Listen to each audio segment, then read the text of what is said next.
नीतीश कुमार और भारतीय जनता पार्टी को 36 का नहीं 37 का रिश्ता। और चिराग पासवान जी क्या बात करेंगे। उनके फादर को लोग बरसाती मेढक कहते थे। हम वैसे व्यक्तित्व पर क्या भरोसा रखें जिसके फादर के मूर्ति को घरों से निकाल दिया गया। दोस्तों नमस्कार, बहुत स्वागत आपका चौकस भारत में।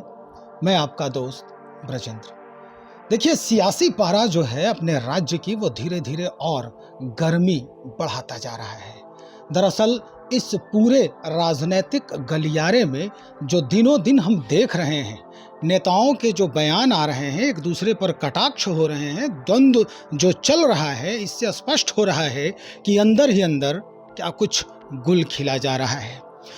कल देश के गृहमंत्री आए, गृहमंत्री बहुत बयान दिए, लेकिन इस बार एक उन्होंने ऐसा इशारा छोड़ गए हैं, इस तरह का इशारा किया है जो लग रहा है, ये कयास जो है वो लगाया जा रहा है कि अब नीतीश कुमार फिर से भारतीय जनता पार्टी में शामिल होंगे।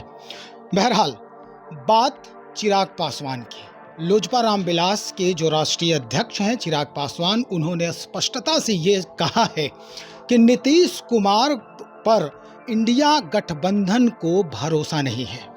अपने ए फैक्टर के लिए, यानी ए फॉर एम्बिशन जो होता है, महत्वाकांक्षा जो है, उसके लिए ये किसी भी हद तक जा सकते हैं। और यही वजह है कि हमेशा जो पहले देखा गया है कि नीतीश कुमार जी अपनी महत्वाकांक्षा की पूर्ति के लिए कैसे दल बदल किए, कैसे इन्होंने पलटी मारा, और इस बार चिराग पासवान इसी बात को फिर से दोहराते नजर आए हैं।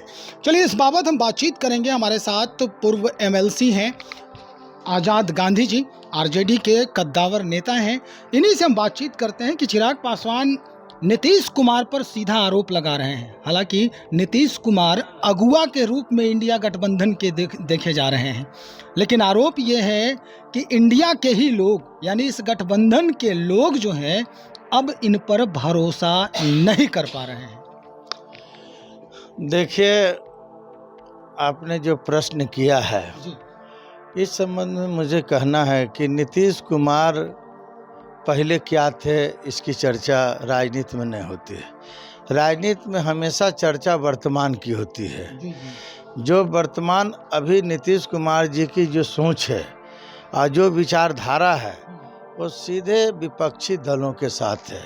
क्योंकि he is a founder of opposition's. ये ऑपोजिशन को गठन करने में, मिलाने में, ये समझिए कि इनकी अहम भूमिका रही है। नीतीश कुमार जी एक बड़े कदावर नेता, राष्ट्रीय स्तर के नेता हैं, इसमें कहीं दो मत नहीं है। और चिराग पासवान जी क्या बात करेंगे।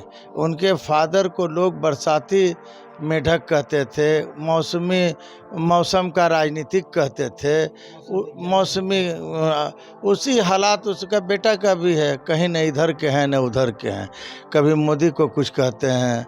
हम वैसे व्यक्तित्व पर क्या भरोसा रखें जिसके फादर के मूर्ति को घरों से निकाल दिया गया। जो जनपथ में था, रामविलास पासवान का स्टैचू लगाया था कि कोई खाली नहीं करे डेरा, और इनके डेरा को सरकार ने, मोदी ने खाली करवा दिया और सामान बाहर फेंकवा दिया गया। फिर उसके बाद वहीं जाकर के ये व्यक्ति मिल जाना, उसके गोद में बैठ जाना, ये नैतिक सिद्धांत की बात नहीं है। सीधे अपने पिताजी के इशारे पर चल रहे हैं। जो इनके पिताजी की सोच थी, वो यह चिराग पासवान की भी यही सोच है। चिराग पासवान, हमको जो लग रहा है, अगर जो वर्तमान में उनका वर्तमान परिवेश में जो उनकी राजनीति है, यह दर्शा रहा है कि वो बहुत पीछे चले जाएंगे। बिहार की राजनीति से बहुत पीछे चल जाएंगे, क्या कि अपना जनाधार तो धीरे धीरे खो रहे हैं। पासवान में भी बहुत से लीडर पनप रहे हैं। अपना पहले चचा भतीजा की लड़ाई, भतीजा उसके बाद एक भाई की लड़ाई जो चल रहा है समस्तीपुर में, उनका प्रिंस भाई है। चचा हाजीपुर का सांसद है, कभी कहता कि हम यहाँ से लड़ेंगे, कभी वहाँ। अभी उनका अपना कहीं कुछ नज़र नहीं आ रहा। ऐसी परिस्थिति में हमको चिराग पासवान जी के जो वक्तव्य है, जो दिया है वक्तव्य, उस पर हमको भरोसा नहीं है। लेकिन गांधी जी, इधर देखा जा रहा है कि आरजेडी और जेडीयू दोनों के तरफ से जिस तरह के बयान आ रहे हैं, जिस तरह की बातें चल रही है, अंदर खाने में जो बातें हो रही है, वो विरोधाभासी है। इस पूरे गठबंधन के। और वैसे में और एक दूसरी पहलू इसको ये भी देखा जाए कि नीतीश कुमार और लालू यादव दोनों धुर विरोधी रहे हैं इस पूरे राजनीतिक परिदृश्य में, और दोनों ने एक दूसरे के विरोध की राजनीति की है जो पूर्व में सबने देखा है।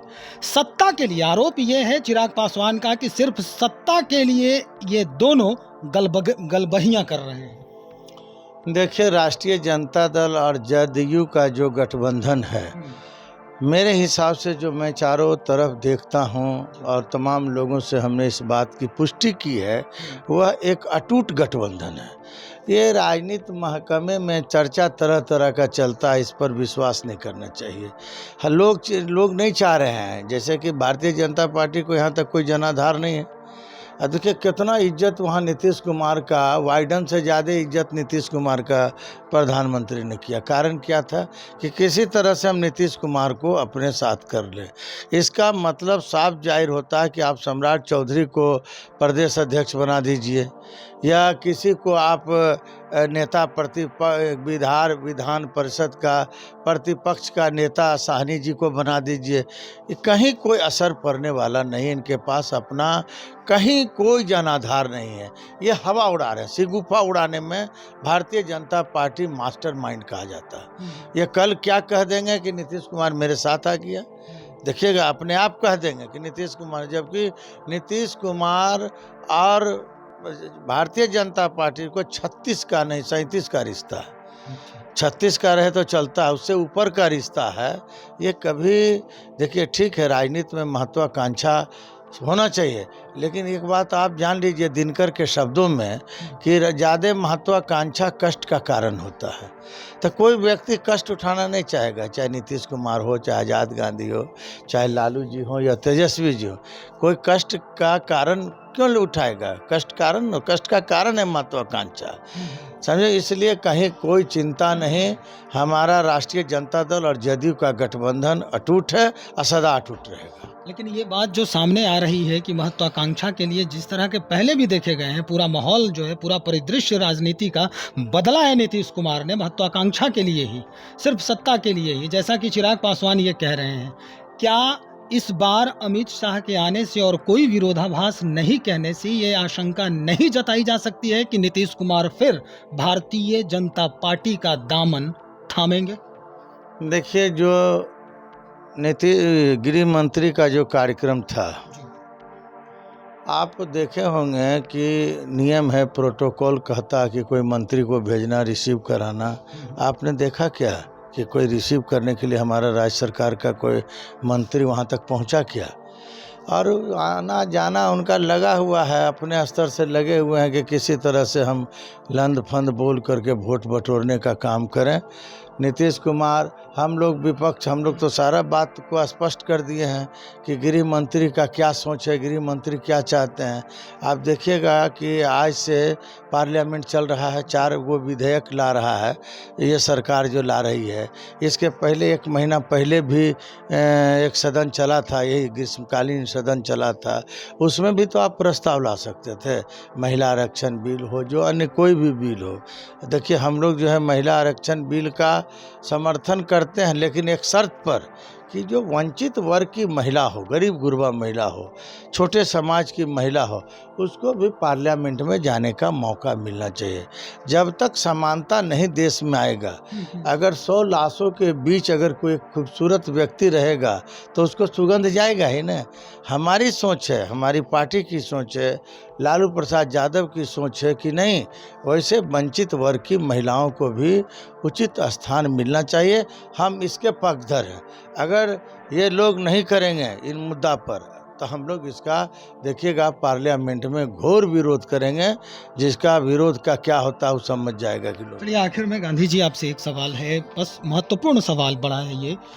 विरोधाभास की बात कर रहे हैं हम दोनों दलों में, आरजेडी और जनता दल यूनाइटेड की। आपके पार्टी में तेजस्वी यादव जी ने, या यूं कहें कि महागठबंधन के तरफ से एक पूरा लिस्ट जारी हुआ है, एक फहरिस्त जो है तैयार किया गया है न्यूज़ चैनल के एंकरों को बहिष्कार करने का। बहिष्कार कर भी दिया गया है। कुछ चैनल वाले हैं, कुछ न्यूज़ एंकर्स हैं, 14 लोग हैं। नीतीश कुमार इस बाबत कहते हैं कि हमें तो कुछ पता ही नहीं है। हालांकि सम्मान होना चाहिए उन एंकरों का, पत्रकारों का। इनका कहना है कि ये जो भी है हम तो ऐसा नहीं कर रहे हैं। ये विरोधाभास क्या झलकाता है?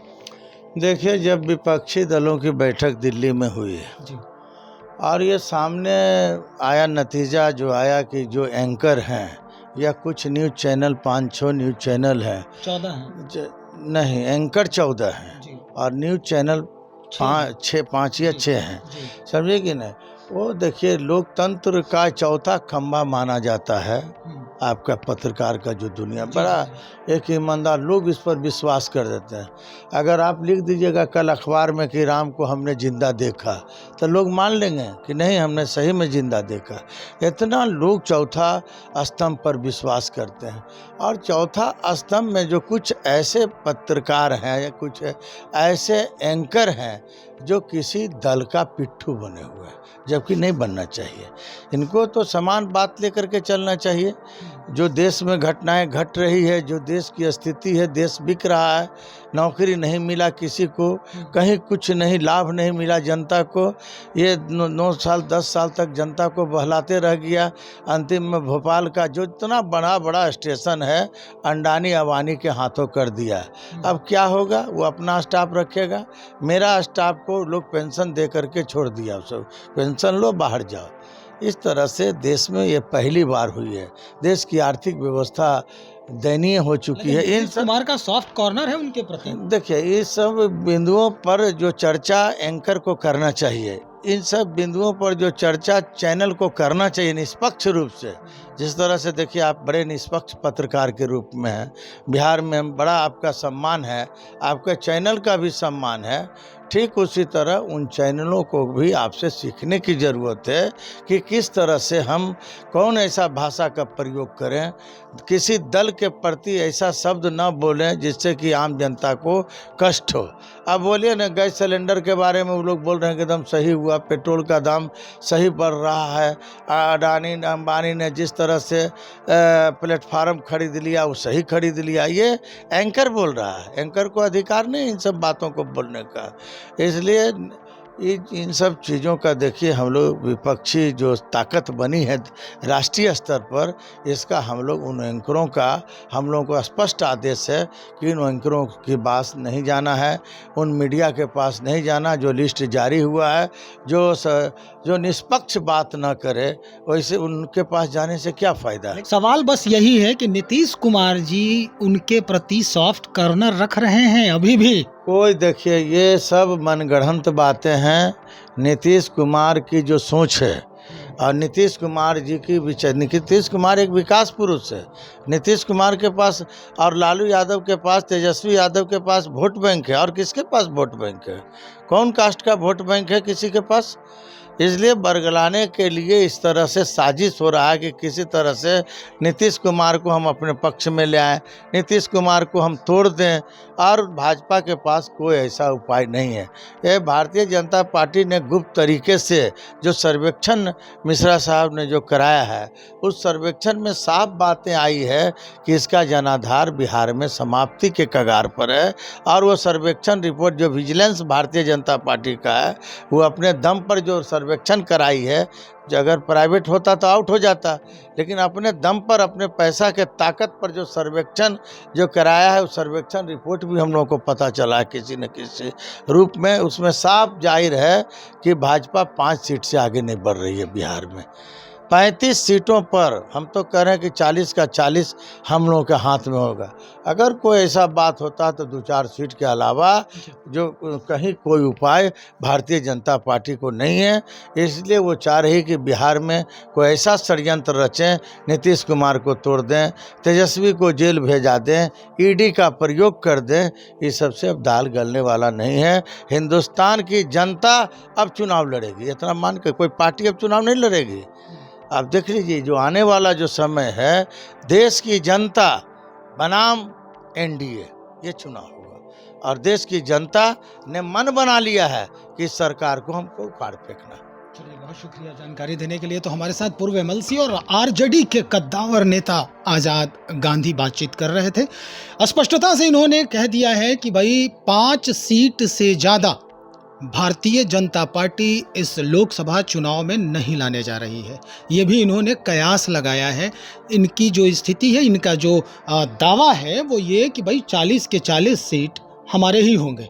बहरहाल हमें इंतज़ार की ज़रूरत है, इंतज़ार करना होगा और हम टटोल रहे हैं कि अभी और पेच कहाँ पर लागू किया जा रहा है। चिराग पासवान ने जो कहा है, सफाई से इन्होंने आगे बढ़ाया बात को, और उसके बाद जिस तरह का इन्होंने भंडाफोड़ किया है वो दिमाग में रखना बहुत ज़रूरी है विपक्षियों के लिए।